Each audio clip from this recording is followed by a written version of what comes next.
नमस्कार, मैं हूं आपके साथ उमा पाल और आप देख रहे हैं स्टार न्यूज प्लस। आइए अब रुक करते हैं आज की कुछ खास खबरों पर। तब तक आप बने रहिए मेरे साथ स्टार न्यूज प्लस पर और हाँ, चैनल को लाइक और सब्सक्राइब करना ना भूलें। धन्यवाद।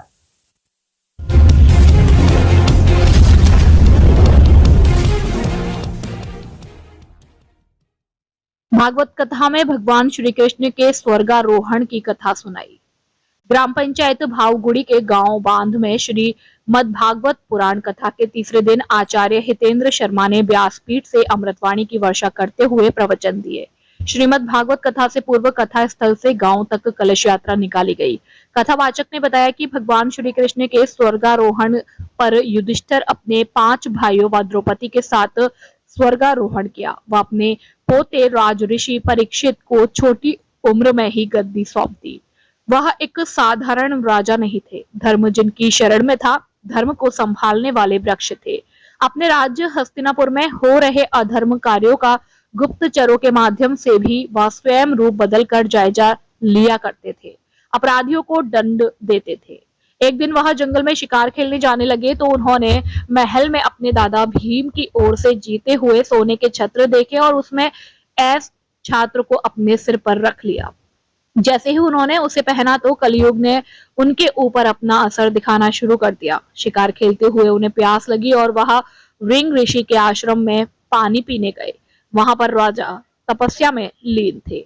स्टार न्यूज प्लस के लिए हिमाचल प्रदेश के बद्दी से सतीश जैन की रिपोर्ट।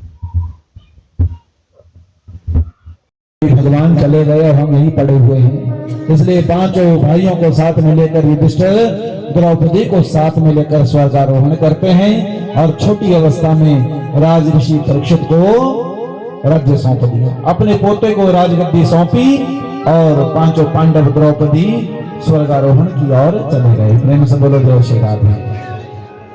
बड़ी छोटी अवस्था में राजा परीक्षित हस्तिनापुर के राजा बन गए।